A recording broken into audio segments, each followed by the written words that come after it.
This is a Brooklyn-bound 2 express train. The next stop is Fulton Street. Stand clear of the closing doors, please.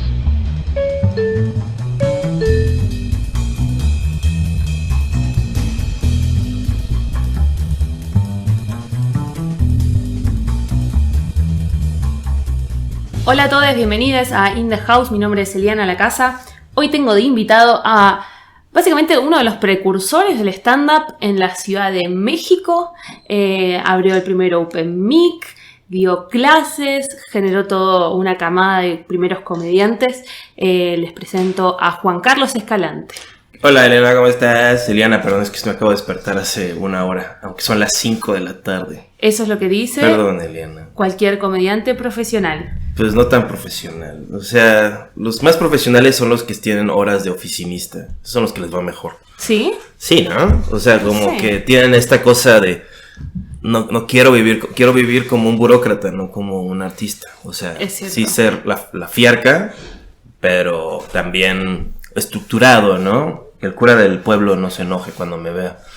Y pues el mío sí se enoja. Por si las dudas, vamos a aclarar que Juan Carlos padece de una culpa católica muy presente.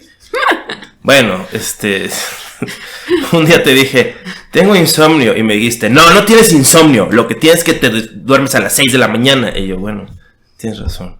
Sí. Voy a echar una siesta para... Y yo tengo eso que se para llama... procesar esta culpa que... Eso que se llama, no sé cómo se llama, decirle a las personas mi opinión sobre cosas que no me You're too pidieron. real, you're too real. Sí. Es como... Yo lo que creo es que si te levantas a las 3 de la tarde y son las 3 de la mañana y no te puedes dormir, es normal. Claro, sí. Aún sin embargo, pero aún... Es que es eso, o sea, bueno sería que a las 6 de la mañana me duermo y ya hice mi estructura y soy un vampiro. Sí. Pero luego dan las 7, dan las 8, dan las 9. Hijo, me voy a dormir a las 12 del día. Eso es lo que voy a hacer. Realmente, pues no sé, es como un hobby tener leve depresión respecto a mis conductas. Perfecto. Cada uno se autodestruye como quiere. Sí, ¿no? Sí genera daño cerebral tener depresión, amigues. Así que si lo sienten, intenten hacer algo al respecto. Sí. Si son un pedazo de basura que no puede hacer nada por su maldita vida, pues muéranse pronto. No, es broma. O sea, busquen ayuda. Busquen ayuda. Siempre hay alguien que le puedes hablar por teléfono de alguna asociación que de manera de variable, ¿cómo se llama? Competencia, pues puede oír tus problemas, que eso ya es una... Sí, ¿no? Exactamente. Escoge la vida, por eso soy pro vida. Continuamos. Ayer me contaron una maravillosa anécdota que quiero compartir con ustedes sobre Juan Carlos Escalante. Me contaron que el primer Open Mic que hubo en esta ciudad, fue fundado en el emblemático Beer Hall. Un día Juan Carlos estaba dando show y entró una persona que vive en la calle, que tiene problemas con el alcohol, que se sentó en la primera fila y empezó a jeclear el show. Y Juan Carlos, en contra de lo que hubiera querido cualquier otro comediante, lo subió al escenario, le dio el micrófono, salió por la puerta de atrás, entró por la puerta del costado y se sentó en primera fila a jeclear a la persona. Sí, o sea, porque además tenía una botella de refresco de soda de sabor amarillo. Y lo que hacen es que compran mezcal de muy bajo costo. Y se lo meten a la botella. Entonces, ahí lo traían, ¿no? Entonces dije, bueno, te voy a subir, pero esto es un show respetable, ¿no? Por favor, deja la botella abajo del escenario. Entonces yo la tenía. Entonces ya con la botella en la mano, pues ya podía yo asumir el rol. Porque lo que hacía mientras estaba Macario en el escenario, es que gritaba, le hacía como aullar, le hacía como... Entonces, cuando él empezó a decir su mamada, yo empecé a aullarle. Dije, ya ve.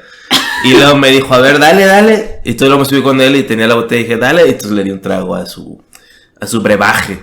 Me parece brillante, me parece comedia en su estado puro y es algo qué amable, gracias, Eliana. Es algo que si yo viera hoy, 2019, en un show, diría, ¿qué? Esto es vanguardia. Y esto pasó hace 10 años. Pasó hace como 4 años, creo. 4 años, bueno, igual. ¿Sabes lo que pasa? Que ya como que todas las etapas del desarrollo, lo que se llamaría como los actos de la película, suceden uno tras otro, pero pues nada cambia muchísimo. Entonces, vaya, solo es la misma cosa una y otra vez. Pero sí, primero que nada, una cosa que quisiera como agregar es que sí, el primer Open fue un show que yo armé, pero lo armé con la ayuda de... más bien, fue mi idea, así, siendo honestos, fue mi idea. O sea, pero el que ayudó muchísimo en el operativo, en la producción, no hubiera podido haber pasado sin él, fue con Alex Marinical, con el S-Way. S-Way. Que el S-Way era como pues una persona que cuando yo entré, no era solamente un güey que medio estudió diseño gráfico y era de una provincia de México y no conocía a nadie. Él ya había hecho como muchas conexiones, muchos movimientos que podía hacer y nos consiguió el primer bar que no fue el Rebel, no fue el Beer Hall, fue el Rebel. El Rebel. Que era ese Open lo hicimos como 6 meses y lo cerraron, lo clausuraron, y entonces Tuti, el dueño del Beer Hall, había ido a los shows, ya me conocía, ya había intentado hacer shows de stand-up en el Beer Hall, los hacía con burlesque, me acuerdo, y obviamente fueron un gigantesco fracaso, y como que nunca, y ya cuando vio que el concepto funcionaba del open mic, del show gratis, pues dijo, pues estos quieren trabajar gratis, pues excelente, como buen dueño de bar. Y me contaron que al principio era como ni camareros había. Pues sí tenía, o sea, más bien no les pagaba, o sea, como que a veces sí había, a veces no había. En el Rebel no había camareros, eso tienes razón, había una persona ahí que creo que está en la barra y también iba, o sea, sí era un negocio que, pues nada más, o sea, que en México sucede mucho que en lo que esperan que el gobierno lo cierre, pues lo abren porque si lo abren, por lo menos te va a generar 1,000 pesos ese día. Claro. Entonces, así estábamos, pero en el Beer Hall hasta eso Tuti ya tenía como una cierta idea de que era un bar. Entonces, sí pasaba que se llamaba Beer Hall y solo tenía 2 tipos de cerveza, ¿no? Pero, la meada y la no meada. Pues sí, o sea, pues la quemada, ya no tanto meada, pero sí, de esa que dejas al sol un rato y luego la vuelves a meter al refri y luego apagas el refri para ahorrar energía, entonces la cerveza genera un mal sabor. Hermoso, porque tengo la suerte de no tomar cerveza. Contame la historia del... ¿Cómo empezó el stand-up en la Ciudad de México? Pues uno podría alegar que siempre ha habido stand-up en México. O sea, como que... Porque cuando Cantinflas, o sea, si ven la película de Cantinflas, al principio le está haciendo shows en las carpas. Y en la Ciudad de México la gente daba shows en carpas, que eran como primas del vodevil gringo. Uh-huh. Y pues de ahí se origina por lo menos el término stand-up, ¿no? Que es como una forma muy, muy despectiva de hablar de alguien que pues no necesita producción, ¿no? Que es stand-up, ¿no? No necesita ni una banda, ni nada. Solamente ni un disfraces, simplemente él mismo ya se va a subir, o sea, no tienes que pensar en nada de él. Uh-huh. Y pues obviamente es un comediante porque nadie quiere escuchar a nadie decir un poema ni nada. No. Nadie se va a divertir. Nadie. Entonces es muy cagado que no incluye nunca el monólogo dramático. Siempre es, no, es stand-up de que se va a reír. Entonces hubo como, de Cantinflas como que hubo muchas películas y hubieron teatros grandes de comedia en la Ciudad de México. Y pues como que fue una mezcla de muchas cosas. Yo creo que seguramente se hizo como una marginalización ahí, porque era un entretenimiento para gente de clase variada. Y como que empezó a volverse más excluyente, ¿no? De teatros y eso. Entonces hicieron lo que hacen muy bien los mexicanos, que es matar el mercado. Entonces dejó de haber... Dijo, esto estaba muy bueno, la gente le daba felicidad, que ya no exista, ¿no? Sí. Y luego después, en los 80s empezó a haber de nuevo el show nocturno. La gente iba, yo pienso que es por la cocaína, ¿no? La gente como que tenía muchas ganas de estar despierto toda la noche. Uh-huh. Mucho de esta cultura de los 80s, de que empezó a haber una inyección de capital gigantesca a los países yanquis y aliados a los yanquis, como Viva México. Entonces, se empezó a hacer esta cosa, ¿no? De que pues, yo ganaba 10,000 y por algún error satánico gané 100,000 este mes. Vamos a salir de noche, ¿no? Y pues toda la noche no puede estar... Tiene que haber variedad, ¿no? Entonces uh-huh. Empezó a ver este comediante que se llama Polo Polo. Que él es muy representante de estos comediantes que eran como comediantes que te acompañaban mientras te alcoholizabas, drogabas, lo que sea, ¿no? Entonces un acto, y si lo ves, es un acto que muestra mucho la clase. A diferencia de Cantinflas y lo de Acarpa, que eran muchos personajes de vodevil, de plano, desde pues, cosas, arquetipos, pues ya pseudo medievales como el blackface, hasta Cantinflas era un acto de blackface al principio. Y ya después, ya como arquetipos, de clase baja, ¿no?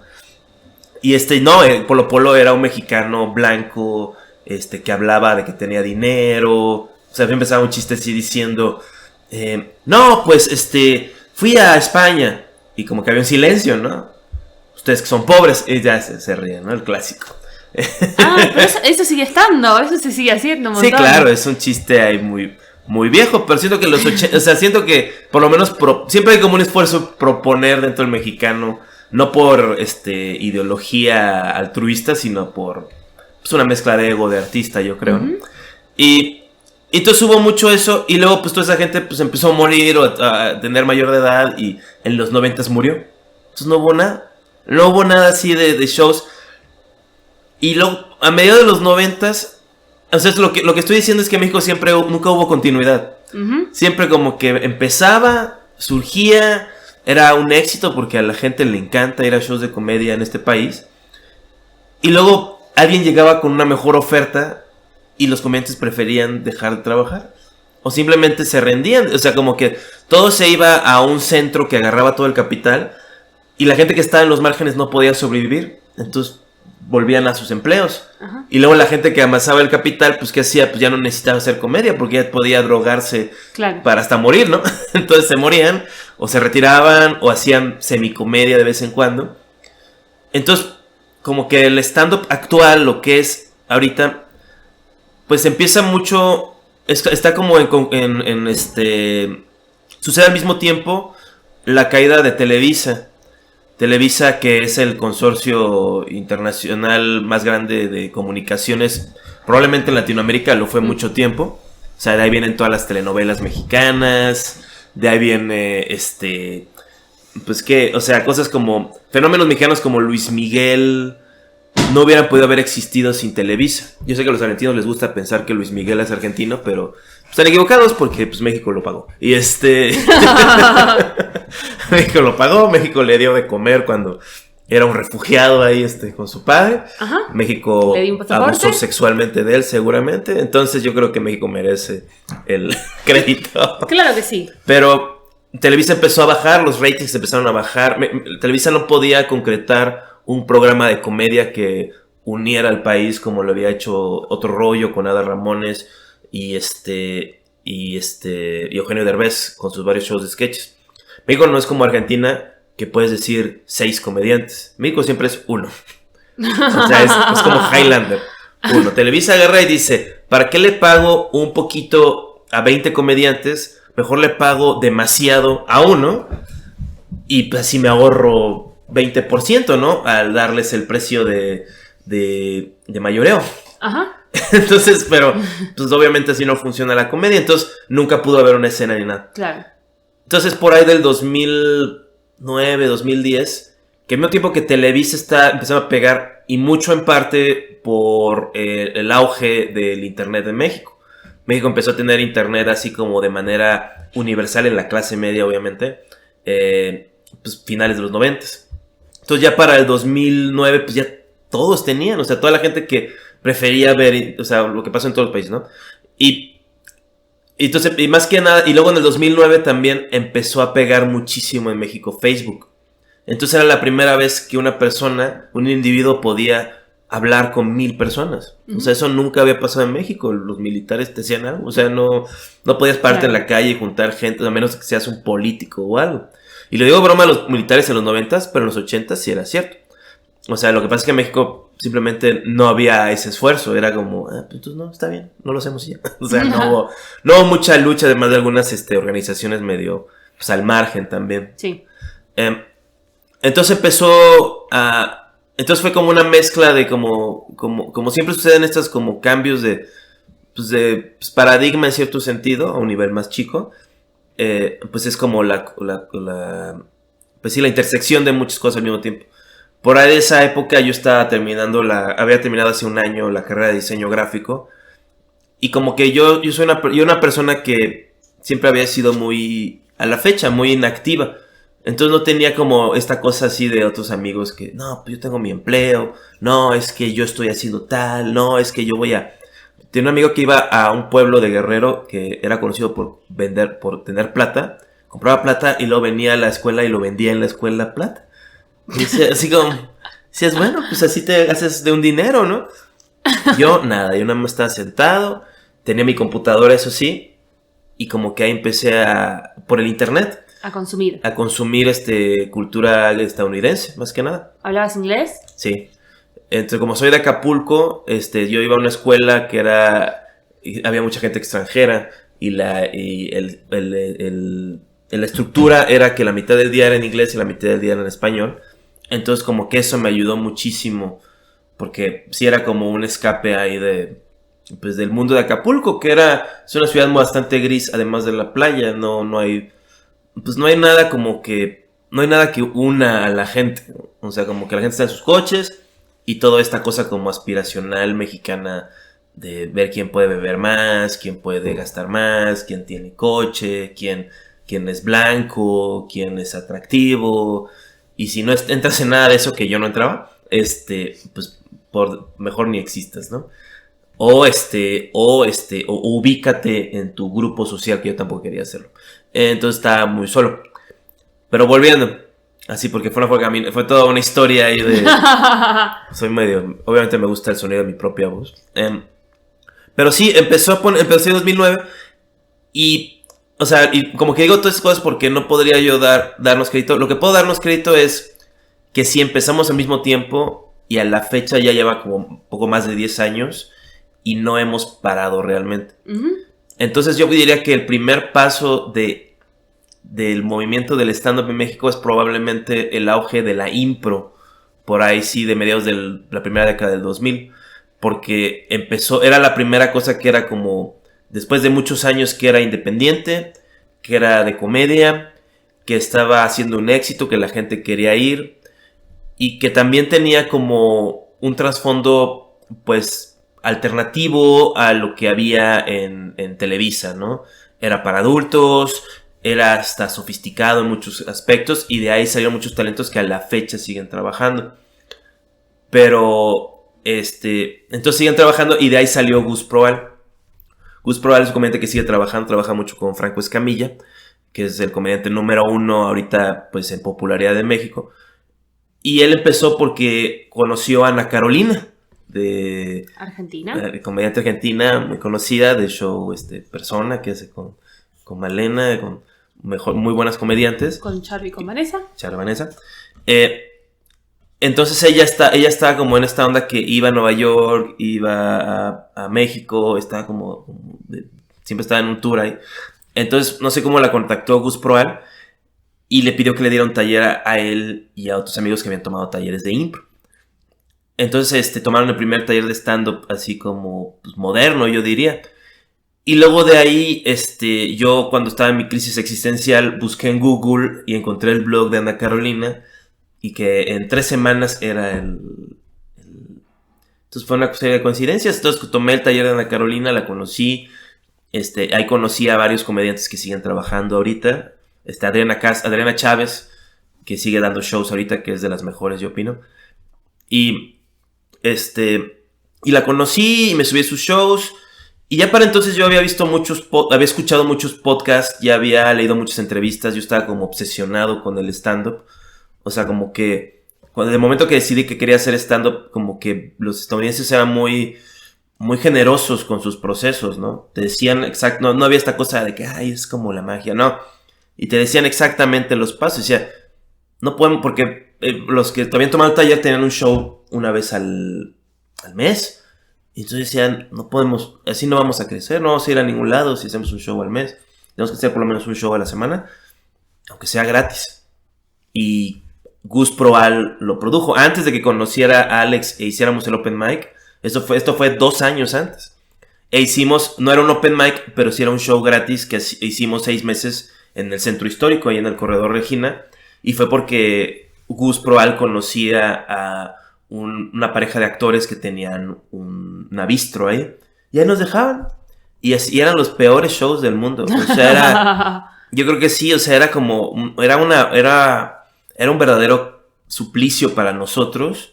Yo creo que más para nosotros que para el público, porque el público pues era una leve molestia, pero nosotros estábamos como que siguiendo nuestro sueño, lo que sea. Y era como esta como penitencia. Yo lo veía como una penitencia, igual no debía haberlo visto así de esto es lo que tengo que sufrir, porque sé que si lo sigo haciendo, en 1 año, 2 años, ya no voy a ser tan terrible. Y de vez en cuando sacábamos risas, y obviamente como toda la gente amateur empezando a hacer stand-up, pues le daba mucho valor a las pocas risas que yo contaba, y le daba como los chistes que no eran tan buenos, yo pensaba que eran mucho mejores, y todo tipo de cosas, ¿no? Obvio, además tampoco había nadie con quien comparar, con lo cual un chiste que funcionaba era... Lo comparábamos con los estadounidenses, o sea, ese era como... O sea, yo soy fan, aunque no debiera, de Kanye West, y Kanye West decía eso, yo no me comparo con mis colegas, me comparo con Stevie Wonder, me comparo... Y se me hace como una forma muy, pues muy buena de verlo, porque pues todos somos seres humanos, ¿no? Nadie es de otra especie ni está iluminado. O sea, es como un mito esta deificación de grandes talentos, la que todo el mundo, tal vez el entorno se volvieron talentosos en un entorno que estaba diseñado, pues por coincidencia también para hacerlos talentosos, como Eddie Murphy tal vez. Eddie Murphy como que, él hizo 3 años stand-up y entró a Saturday Night Live, y al año hizo su especial, que lo ves y es bastante bueno, está lleno de pues, mensajes de símbolos de odio y homofobia y misoginia y hasta racismo, pero lo que puedes decir es que él es el resultado de una cultura de mucho valor a la comedia, de mucho valor a la aspiracionalidad, de mucho valor a salir del gueto. Eddie Murphy tenía a su padre y madre, entonces tuvo esta estructura que lo ayudó a socializarse, a entrar en un mundo de blancos que pues luego la gente se quiere aprovechar de ti, ven que no tienes una figura paterna y se aprovechan de tus emociones, y Eddie Murphy como que entró de una forma muy fuerte, y fue eso, ¿no?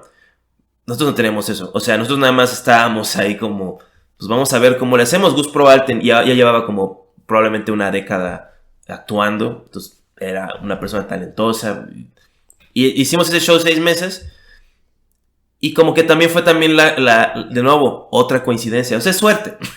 Porque al mismo tiempo, yo no sabía, pero Viacom estaba viendo que quería empezar Comedy Central de México. O sea, como que vieron... Creo que fue la misma lógica que la mía cuando empecé a hacer stand-up, que era... Pues no hay nadie haciendo stand-up. Entonces, aun si soy muy malo para mi trabajo, pues me va a ir bien porque pues, es un mercado vacío. Entonces, igual Comedy Central, Viacom vio y dijo... Pues México no tiene ningún generador de comedia a nivel macro. Pues, o sea, aun si cometemos errores porque estamos empezando algo nuevo en un país, pues nos va a ir bien porque tenemos tiempo para aprender y tenemos capital y para pagarlo, y pues es imposible que lo intentemos y no mejore. Entonces sí, o sea, entonces como que a los 2 años que yo estaba haciendo esto de que hacer shows, luego me osé hacer mi show de 1 hora. Llevaba como 1 año y medio haciendo estos shows y metí a esta pobre gente a escucharme. Sí, terrible. Y me hice un póster, pero a partir de ese show que hice, como que llamó atención suficiente, no en el sentido que vayan, sino en el sentido de que saben que existe. Claro. Entonces a partir de eso me contactó Sofía Niño de Rivero, que ella también llevaba casi el mismo tiempo que yo. Había estado por su parte haciendo stand-up. Sofía había ido a Nueva York a tomar un taller de cómo hacer stand-up con un comediante que nadie conoce. Y regresó y empezó a subirse en el Freud Shakespeare aquí cerca, en el teatro chiquito, en la cafetería con Jorge Zárate y Blanca Salces. E hicieron un show juntos mucho tiempo, bueno, como poco menos de 1 año. Y entonces cuando llegó Viacom a hacer el show, pues vio que había de comedia pues que se parecía al stand-up, ¿no? Uh-huh. Querían reproducir el modelo americano. O sea, lo que les había funcionado en Estados Unidos. Y contactaron a Sofía. Sofía les dio mi contacto. Contactaron a Piolo Jubera, que también era de la impro. Y contactaron a Piolo, pero él no se quiso subir. Dijo, yo no hago stand-up. yo hago impro, a su crédito. Y invitaron a Felipe Nájera, que es un actor mexicano que también tiene un monólogo como tipo cabaret, y Arturo Posada, que era un actor joven de Televisa, que salía como el joven en los shows que producían los comediantes viejos de los 80s. Ok. Entonces estaba muy interesante, era como una representación ahí de muchos lados. Ajá. Y el show salió bastante bien, ahí está en YouTube. Ahora sí que para ser principiantes pues, estaba muy bien pensado porque eran sets eran sets como de 5 minutos. Claro. Entonces, si estás un año trabajando 5 minutos, nada más por el carisma del principiante, pues la gente le va a gustar. Entonces cuando salió, eso lo hicieron y todavía no había salido Comedy Central. Lo pusieron en un show especial de stand-up para el canal VH1, que es otro canal de Viacom, como que para probar el concepto. Y pues creo que sí fue un éxito porque era la primera vez en mi vida que iba a algún lado y me reconocían de esa cosa. Y me decían cosas buenas y hizo como que le prendió el foco a mucha gente que veía cable. Sí. Que decía, en Argentina fue muy similar. Hubo estos especiales que pasaron por VH1. No me acuerdo si fue 2010 o 2011, pero fue la primera vez que se vio stand-up, como decís, moderno en la televisión. Además no me acuerdo si también no habían comprado y lo repetían en Telefe o lo repetían en algún canal de aire también por la madrugada. Y como no había otra cosa, eso se repitió hasta el hartazgo. Y hasta el día de hoy hay gente que, digamos, marcó un antes y un después y que hasta el día de hoy consiguen trabajo a raíz de haber aparecido en VH1 hace 10 años. O sea, ¿pero cuántos shows fueron? No me acuerdo, pero me acuerdo ¿Pero que fue eran más de todos... uno? No, pues no me acuerdo cómo estaba grabado, porque no pasaban una hora de corrido. Pasaban como pedacitos. Sí, claro. Entonces eran creo que pedacitos de 20 minutos. Capaz que eran 4 cómicos y iban al corte y ya después arrancaba otra cosa. Creo que nunca vi de corrido todos los cómicos. Sé que deben haber sido unos 10 cómicos que tenían sets de 5, 6, 7 minutos. Sí, o sea, nosotros fueron nada más un programa y éramos 4 cómicos. Y se me olvidó mencionar a Héctor Suárez Gómez, un saludo a Héctor Suárez Gómez. Que él también, a su vez, empezó a tener como que un segundo aire de su carrera. Interesantemente, a partir de un blog que tenía. Porque 5 minutos en México, antes de Facebook, los blogs empezaron a pegar mucho en el micromundo de la clase media de la capital. Pero eso es suficiente dinero para que se empiece a mover. Claro. Entonces tenía sus fans, Twitter empezaba también a pegar, pero Twitter era como que su concepto era ser excluyente. Entonces era así como que unos regidores que habían llegado temprano y que habían colonizado y que eran los que tenías Latinoamérica, pues. Y pero Facebook había entrado y era así como, no, pues tú invita a tus amigos y no es una competencia y vamos a divertirnos, compartir fotos ¿no? de nuestras vacaciones. Sí, haz tu evento y pon tus... Y entonces lo del evento y las invitaciones y el hack para invitar a todos tus contactos era algo esencial. Sí. Copiabas el JavaScript y lo pegabas y te lo seleccionaba y la gente se enojaba contigo. Pero, o sea, nada más fue este show y como que ese año me acuerdo que sí fue un año así para mí de...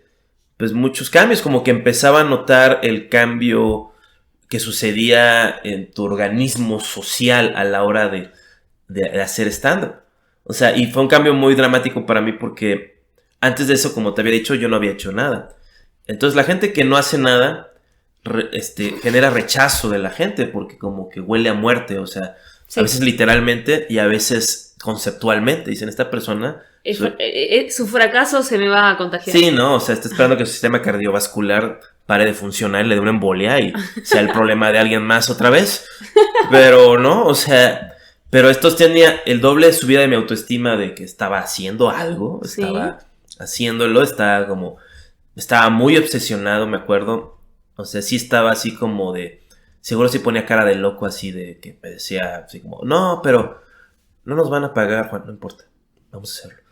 Sí, pero no sé qué, no importa, hay que hacerlo. Sí, tiene que suceder. O sea, no hay otra forma. Ajá. Y la verdad, no era así. Yo creo que sí tenía como razón para estar como invertirle a eso, porque también no te conté.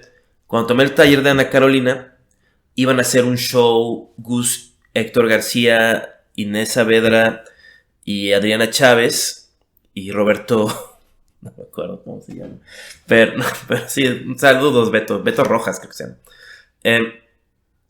Hicieron un show en un foro de impro, en un edificio, ahí en un edificio de departamento que la sala, el living grande, lo pusieron sillas y lo fui a ver. Y yo creo que ese es el show de stand-up en español en vivo que más he disfrutado a la fecha. Porque fue como que tantas cosas se hicieron ver, ¿no? Que la gente está riendo. El show es chistoso. Yo me estaba riendo. O sea, esta gente es buena. O sea, esta gente, o sea, es algo wow. O sea, esto va a funcionar. Esto, sí, claro. Y entonces les rogué que me metieran y eso. Y como que después del taller y después de un rato, sí. Y era como mi primer grupo de amigos de la Ciudad de México después de haber terminado la carrera. Yo terminé la carrera, no tenía amigos. O sea, no era así como, bueno, vamos a continuar. Cada quien se fue a lo suyo. Entonces tenía un nuevo grupo de amigos, un grupo de trabajo, shows. Entonces estaba como que, a partir de eso, obviamente, pues parejas sexuales. ¿Qué? Sí. ¿No sos virgen? No. O sea... Wow. Me ha ido... La promiscuidad de la Ciudad de México. Sí, eso estaba escribiéndolo otra vez. El capitalino mexicano de la cada vez más pobre clase media. Porque digo mucho clase media porque, o sea, tristemente hay un grupo de gente en este país pues que lo único que puede hacer es sobrevivir, ¿no? O sea, es la realidad. Sí. Pero hay otro grupo de gente en este país que tiene tiempo libre y como pues... O sea, digo clase media, pero siguen siendo pobres. O sea, no van a ir a un restaurante, no van a ir a pasear al campo, no. Entonces, pero lo que sí hay es mucha gente. Uh-huh. Y cuando hay mucha gente, lo que puede hacer es tener sexo con esas personas. Y lo hacen. O sea, es el grupo de degenerados. Hay drogarse también. Sí, es la gente, grupo de degenerados, pervertidos, utilizadores de sustancias psicoactivas. Más prodigioso. La neta, un saludo y mucho cariño a toda esa gente que es parte. Si hay algo de la identidad mexicana que puedo señalar que el cliché es cierto, es eso. Esto sí, o sea, yo no había tenido... Yo soy de Acapulco, Guerrero, que es una costa... Es un puerto que está como a unas 5 horas manejando de la Ciudad de México. Y es una ciudad que tiene su clase media y su clase baja... Y separados por coches y autopistas. Pero en México están todos encima del otro. Uh-huh. Y sí, o sea, en México fue donde perdí mi virginidad. En México. Y no fue así como que... o sea, no fue tan difícil. O sea, algo que jamás había pasado en Acapulco, pasó en México. Que estábamos haciendo me acuerdo que era mi compañera en una clase de fotografía.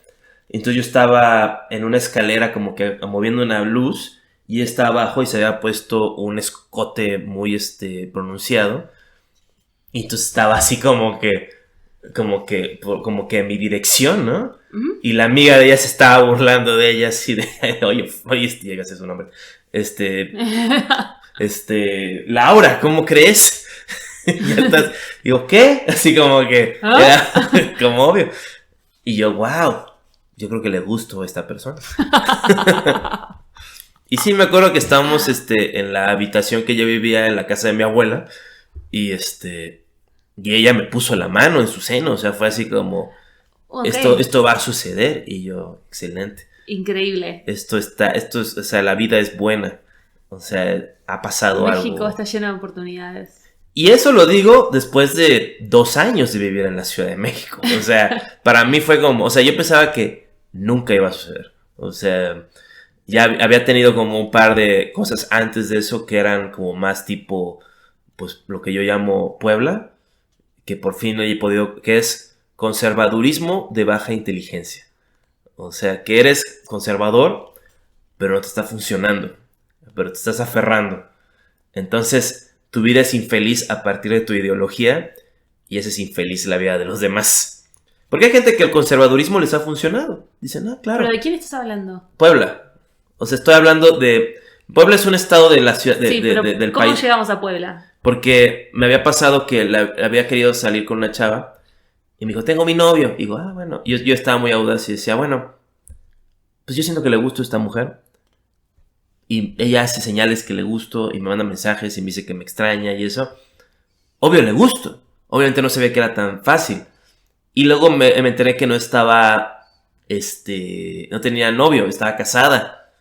Se había casado a los 20 años porque le daba culpa católica tener relaciones sexuales fuera del matrimonio. Entonces se casó en secreto sin que su madre, ni siquiera tenía, o sea, sin que la gente con la que vivía, que la cuidaba, supiera. Y la otra persona también, o sea, era como se habían casado en secreto como si fueran Romeo y Julieta, pero de Puebla.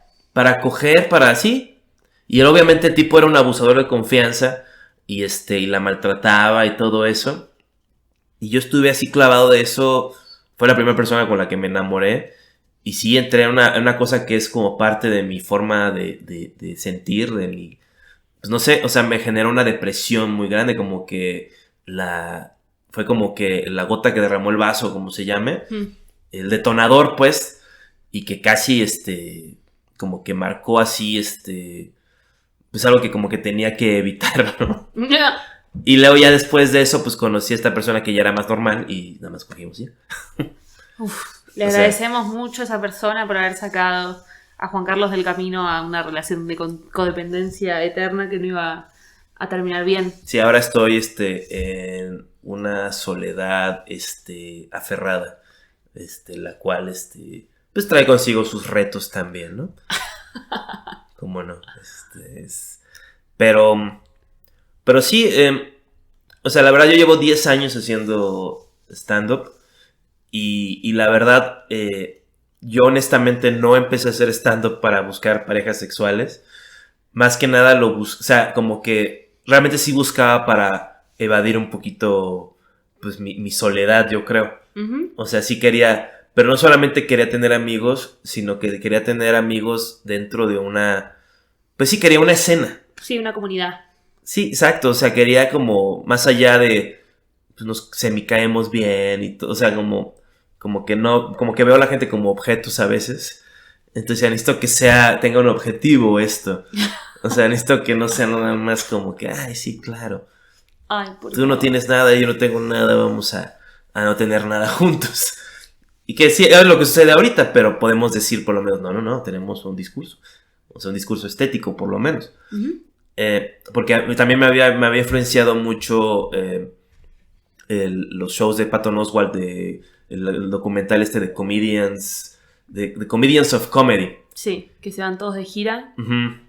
Y que tenía como un mensaje muy romántico, ¿no? Sí. O sea, de comedia alternativa con todas sus letras. Era como el Woodstock de la comedia. Que también era algo como un poco, pues ingenuo tal vez, ¿no? Sí. O sea, como que ahora sí que estaba yo tan ansioso de oír ese mensaje que, pues como que ignoraba otros aspectos, ¿no? Como que sí, claro, van todos ahí, pero uno de ellos sale en el canal número 1, en la sitcom número 1, en el horario número 1. O sea que no están desde el underground. Uh-uh. Están, o sea, sí empezaron en el underground de San Francisco, en la economía más grande de la historia de este planeta, ¿no? Uh-huh. O sea, ahora sí que si tu país ha accionado una bomba atómica con motivos hostiles, pues las reglas son distintas para ti. O sea, muchas cosas, mucho capital se mueve más fácil, ¿no? Bueno, hablemos un segundo porque yo estuve viviendo 6 meses en Chicago y Juan Carlos me vino a visitar. Uh-huh. Y durante toda una semana que yo estaba muy estresada porque tenía clases y no tenía dinero y tenía que hacer cosas, y etcétera, etcétera, etcétera, Juan Carlos experimentó por mí lo que es la ciudad del Open Mic. Claro. ¿Cómo lo viviste? Muy padre. O sea, también tuve mucha suerte porque me tocó o sea, como que a veces siento como que el heteropatriarcado me protege a niveles metafísicos. Porque cuando fui a Londres a hacer eso también, bueno, más bien a conocer comedia, hubo buen clima. Y luego fui a Edimburgo y había buen clima. y también pues tengo unos padres que me prestaron dinero para ir a eso. O sea, no me tocó el clásico Escocia que todo el tiempo está lloviendo, ¿no? Que es como el cliché. Igual fui a Chicago y no me iba a dar hipotermia por estar parado en la esquina. O sea, me tocó un clima increíble que eso tuvo mucho que ver que yo me podía mover. Entonces sí, fuimos o a veces iba yo solo a Opens casi todos los días de la semana. Entonces sí veía como que Chicago se había agarrado como mucha fama, había como que trascendido la fama de ser una ciudad de comedia sketch y de comedia de impro y de Second City. Y a partir del éxito de Kyle Kinane, de Pete Holmes, de Hannibal Buress, como que se vea, y a partir de eso está Matt Braunger, y luego además de eso están pues los aledaños que también trabajan, pero los que mencioné son súper estrellas. O sea, Hannibal Buress sale en la película Spider-Man, pero volviendo, como que se había vuelto un buen caldo de cultivo de talentos de stand-up alternativos a la gringa, ¿no? Entonces, pero lo que yo había visto es que como que ya toda esa cosecha, toda esa siembra ya se había cosechado. Sí. O sea, todos los talentos que habían, que yo mencioné, pues tienen arriba de 40 o están alrededor de los 40. O sea, ya no eran parte de la comunidad, entre comillas, de comedia en Chicago. Entonces ibas a estos shows y ya no había nadie que tuviera más de 30. Y si había alguien más de 30, era como entre comillas, el perdedor, ¿no? O sea, pero desde su punto de vista. ¿Se acuerdan ese cuate que vimos que hablaba como Rick Moranis? Como que era el único que vi que sí tenía un acento de Chicago. ¿Un señor blanco mayor? Sí. Sí, me acuerdo. Sí. Y pero no era el que decía chistes de que era un papá. No, era otro que se veía que él había conocido estos talentos y pues por X o Y razón pues no había avanzado con ellos. Iba a un open así, pero era como... Y era chistoso, pero ya no tenía esta cosa... Pues como este impulso, ¿no? De que esto es más allá de un hobby o algo que medio voy a... Por lo menos ese día. También un open mic, ¿cómo vas a juzgar? Entonces sí vi que es una escena de gente muy joven, que estaban todos de muy buen humor, pero yo creo que era por el clima, o sea... Sí, bueno, es cierto. A ver, Chicago tiene 5 meses de frío bajo cero. Bajo cero, o sea, te mueres. Sí, muerte. No puedes andar en coche sin calefacción, no.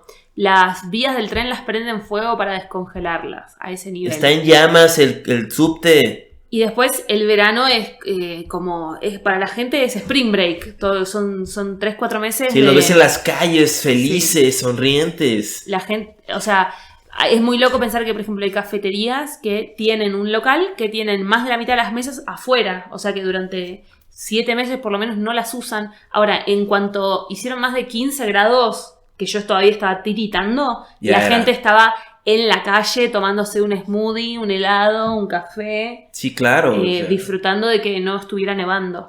Sí, o sea, México, por ejemplo, México nunca estamos a menos de 0 grados, más tal vez de diciembre a febrero y de noche. Y 0 grados, pero 0 grados a las 4 de la mañana, o sea, a las 7 de la noche estás a 10 grados, que es bastante respetable. Sí. Nadie se va a morir. No. O sea, te pones una jompera y invento términos para este podcast internacional. Sí, claro. Te pones el pongo y la lemurienta y pues ya estás. Sí, te vas para el Open. ¿Y cómo sentiste? Creo que va a haber otros capítulos antes de en donde vamos a hablar un poco como de los Open Mics. De hecho, mi amigo Canute estuvo en uno hablando. Saludos a Canute. Cómo funciona el circuito Open Mic. Y rey de los nórdicos. Todos los varones que están ahí haciendo eso que hacen. Pero hablemos un poco de cómo sentiste esto que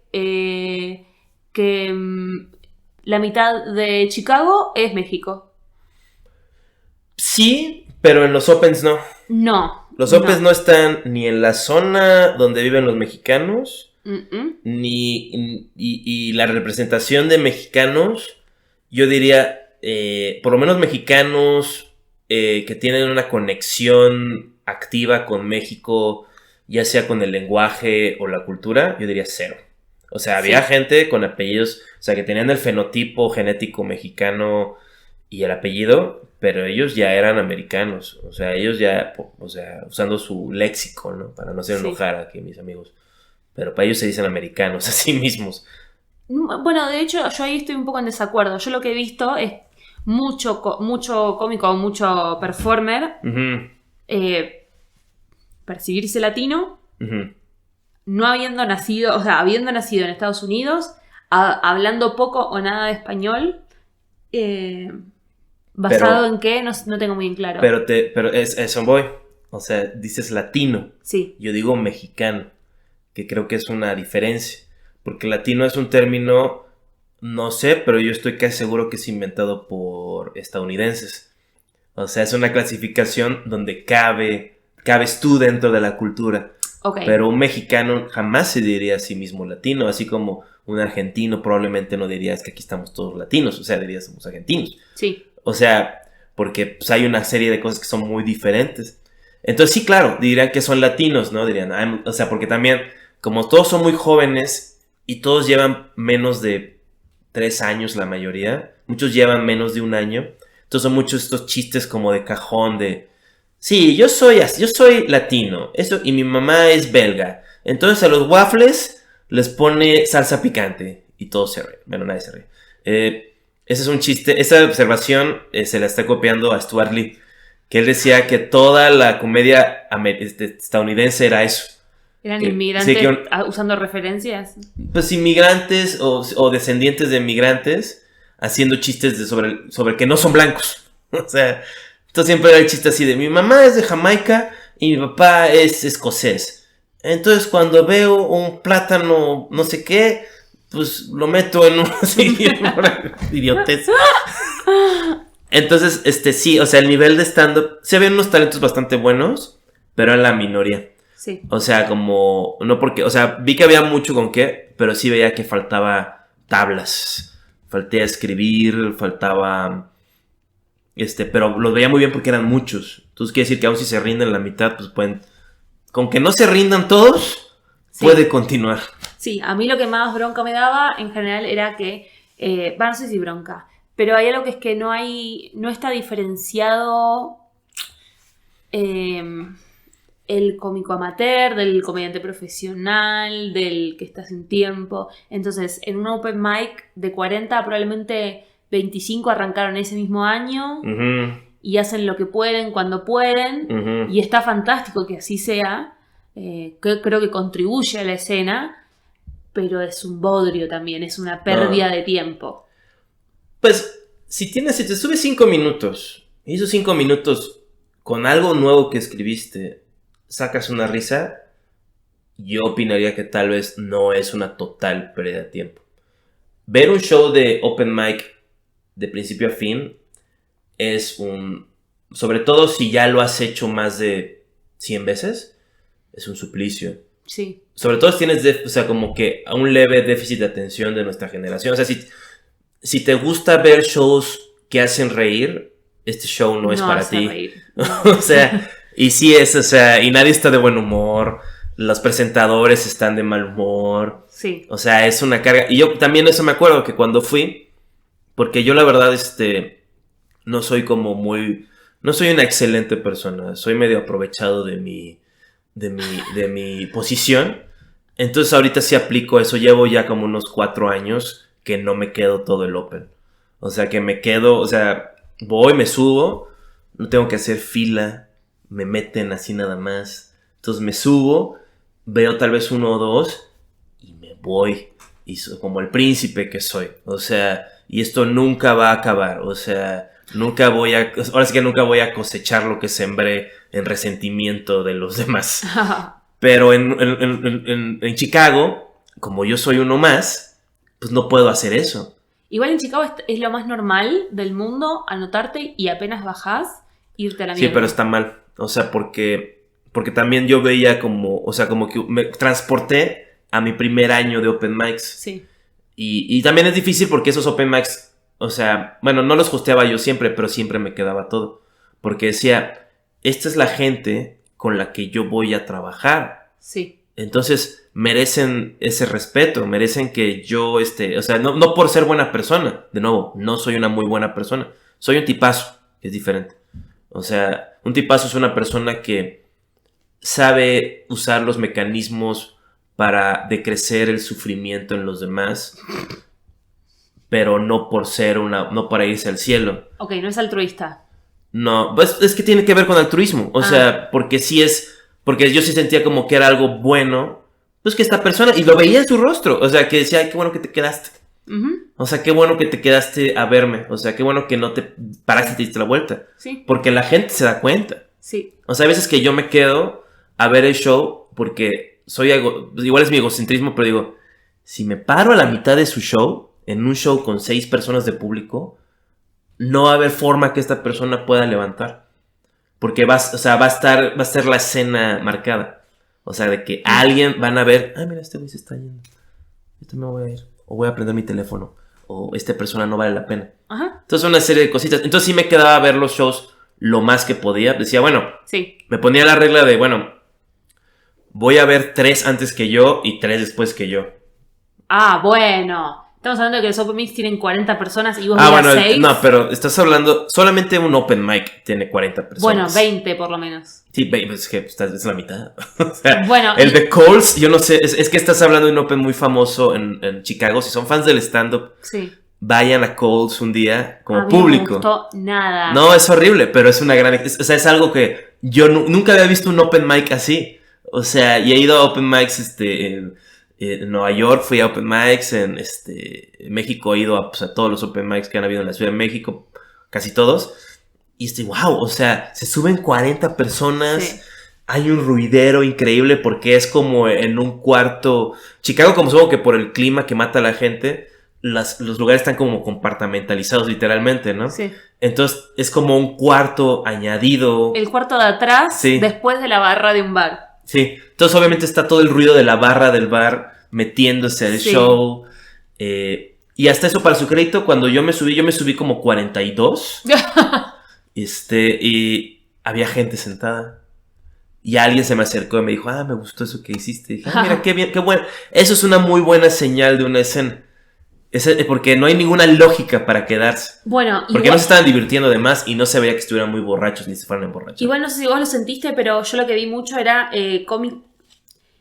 Vos podías subirte, estar 4 minutos en silencio y te bajabas y alguien te iba a decir, gran set, el tuyo. Uh-huh. Son ridículamente complacientes y felicitadores.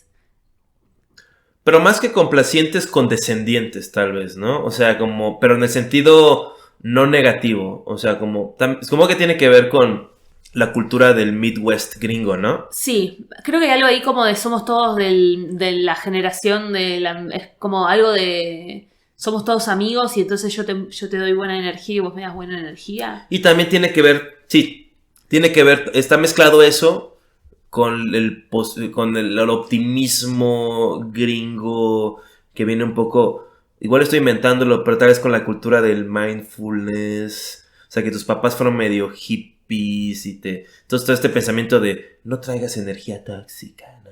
O sea, apoya a la gente.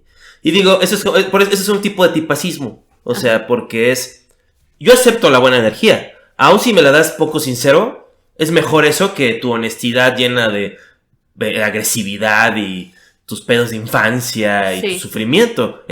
Voy a apagar mi sufrimiento, voy a decir algo que no es 100% verdad, pero te va a hacer sentir bien. ¿Qué tiene de malo eso, Eliana?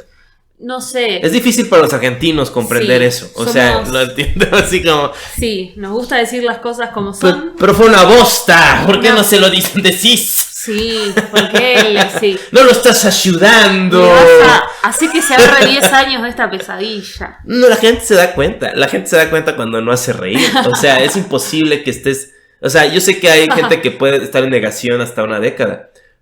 Pero... El otro día hablábamos con Grecia Castillo, sí, que es norteña, de Sonora, y que fue a terapia y su terapeuta le dijo que ella era muy directa con la gente y que eso le iba a traer problemas y que lo mejor que podía hacer era hacerse amigo de algún argentino. ¿No? O sea, ¿seguramente era argentino su terapeuta? No creo. Mi terapeuta es argentina. Saludo. Sí, no, siempre luego me burlo de su cultura. Así como que... Es algo muy aburrido de ver acá en México. De 5 cómicos en un show, por lo menos uno va a hacer un acento argentino en algún momento. Va a suceder, vengan preparados porque es un lugar común de la comedia mexicana. Lo mismo también, algo que estoy viendo que no me está gustando nada. ¿A poco? ¿Tú estás viendo algo que no te gusta? ¡Wow! Wow. No, pues estamos rompiendo esquemas aquí. Algo que no me está gustando nada es un recurso que lo veo muy repetido. Si 1 de 5 hace un acento argentino, esto lo hacen 4 de 5. El cambio de registro, el cambio de código de chilango común a chilango barrio bajo, a cámara, todo eso. Sí, claro. Igual para la gente que está escuchando, es un como descendiente de como hablaba Cantinflas un poco. O sea, del acento de mexicano, chilango, capitalino de clase baja, que si seguramente vieron María Mercedes. ¿Nunca viste las telenovelas de Thalía?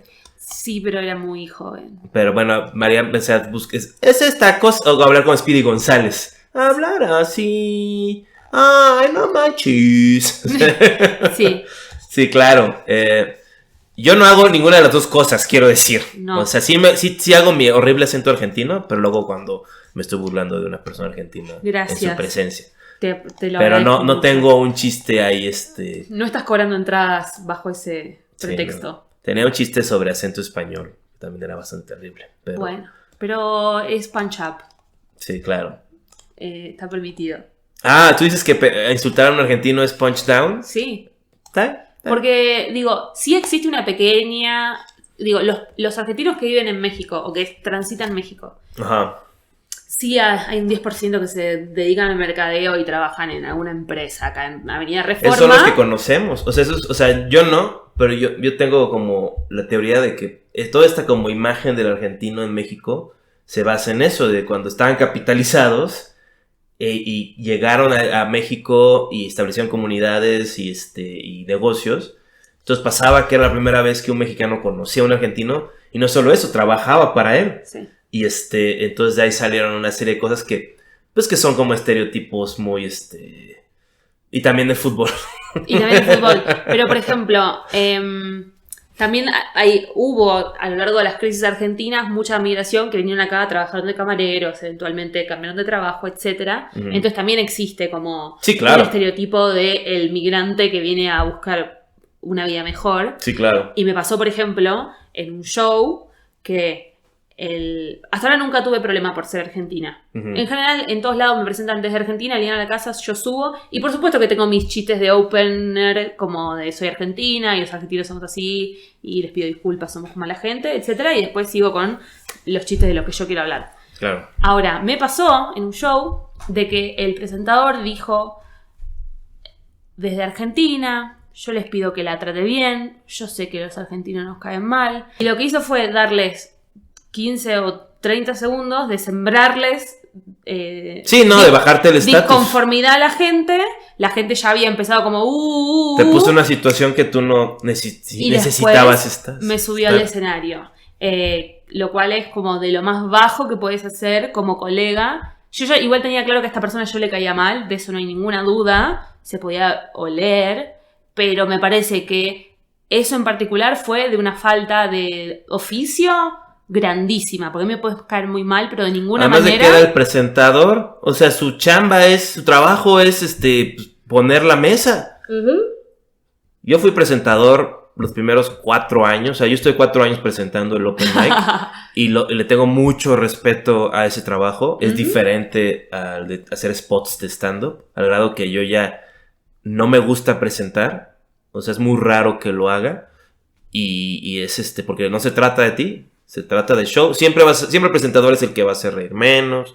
Siempre el presentador es el que va a trabajar más. ¿Sí? Se va a divertir menos. Entonces, sí, no, o sea, ahora sí que, o sea, malo sería que fuera como un comediante ahí como que utilice sus habilidades y armas para hacerte menos, pero es una persona que no sabe hacer reír y que está ahí como mostrando ahí porque eso es parte de no saber hacer reír, que estás mostrando nada más tu egocentrismo. No sabes cómo compartir algo que a la gente le va a gustar. Entonces nada más estás echando cosas feas ahí enfrente de la gente o sin forma. Y sí, o sea, es como ridículo. Porque inclusive si él tuviera un prejuicio negativo sobre los argentinos, ese es el momento para tirar un chiste con un prejuicio negativo de los argentinos. De ninguna manera dejar una premisa colgando 30 segundos sobre todos los estereotipos negativos que esa persona tiene sobre los argentinos. Sí, no, y seguramente esa persona ya en un año ya no va a estar haciendo... Esperemos. Stand-up. Eso pasa, ahorita estamos como en un momento en México donde por primera vez hay como nuevos talentos que ya no están en contacto como con la primera camada. Y entonces hay de todo. O sea, ahora sí que no se puede responder. Y no solamente eso, sino se abren nuevos espacios, nuevos venues, tanto bares enfocados así a hacer stand-up y noches de comedia en diferentes bares. Entonces es imposible como llegar a un control. O sea, el único control que puede haber es el control de las risas, ¿no? De que esta persona hace reír, esta persona no hace reír. Adelante tú espérate tantito.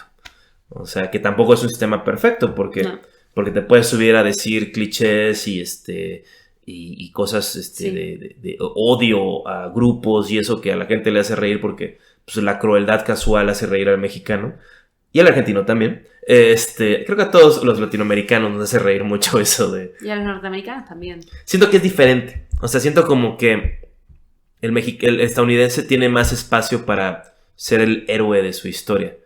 O sea, como que les gusta eso, como que es un optimismo ahí estadounidense. O sea, no puede ser nada más, porque la crueldad incluye tanto al que lo está diciendo. O sea, igual lo estoy inventando, o eso es lo que me imagino, pero esto del comediante poco experimentado, la gente puede oler que no trae chistes. Tú estás diciendo tus clichés, tú estás riendo tanto de los grupos marginados que se están señalando, como del tonto que los dice. O sea, es como, ay, pues mira esta persona que no vale un centavo. Insultando toda esta gente. Ojalá. Me encantaría creer que la gente tiene ese espíritu crítico. No es sé que siento como, más que por una buena ideología o lo que sea, siento que es simplemente una exposición constante a materiales cómicos, que aun cuando el contenido puede ser ideológicamente o socialmente como retrógrada, la estructura de la comedia existe. Sí. O sea... Puede ser que te dedicas nada más a hacer chistes sobre gente de África, pero sabes, después de todo ese odio, que es un remate, que es una premisa. O sea, yo me imagino a esta persona y dicen, sí, está como perfilando un chiste que va a decir sobre una persona africana. Me gusta ver ese humor. Y después está como escondiendo. Yo esperaba que dijera esta cosa horrible que me hace reír sobre gente. Obviamente estoy hablando de africanos blancos, es un tipo de humor muy específico. Sobre la gente que habla Afrikaans. De Sudáfrica. Pero no, resultó ser un chiste sobre este grupo The Antwoord, que también me gusta mucho. Que lo señalen porque son gente de clase baja de Sudáfrica. Pero, y siento que eso y siento que eso nos ayudó mucho al stand-up ahorita, porque la gente, cuando empezaba a hacer los shows estos gratis en el centro, sí obtenía buenas respuestas. Y estoy convencido que la respuesta a los shows de comedia stand-up el primer año y los fueron mucho mejores de lo que merecíamos. O sea, no merecíamos tantas risas, pero la gente como que tenía, por lo menos los de la capital, que no eran así como que académicos, nada, sino era gente que pues se la pasaba viendo comedia y decía, mira, es algo nuevo. Es algo nuevo, son jóvenes que están ahí diciendo los chistes, ya no es lo de... Todavía había como en la Ciudad de México hay mucho como sentimiento leve de izquierda, como de, ya suficiente de Televisa, suficiente del partido de Estado, ¿no? Algo nuevo, aunque no sea tan bueno. Y ahí entramos nosotros. Increíble. Bueno, te agradezco muchísimo por haber tomado todo este tiempo para desmenuzar básicamente la historia y el presente de la comedia en México. Gracias por invitarme, Eliana. Pueden seguir a Juan Carlos Escalante en redes sociales como Juan Escaliente. Lo pueden ver su especial en Comedy Central. Pueden ver las repeticiones de La culpa es de Cortés. Vean mi especial, mi canal de YouTube. Mi abuelo es mi primo. Es un especial que yo hice de manera independiente. Está chido, y denle views, por favor. Y ningún menor fue abusado para ese especial. Así la verdad no, increíble. Recomiendo mucho que vean todo su trabajo. Les agradezco por escucharnos esta semana y nos vemos a encontrar la semana que viene. Gracias, Juan Carlos. Gracias a ti, Eliana. Un saludo a todos y todas. Chao.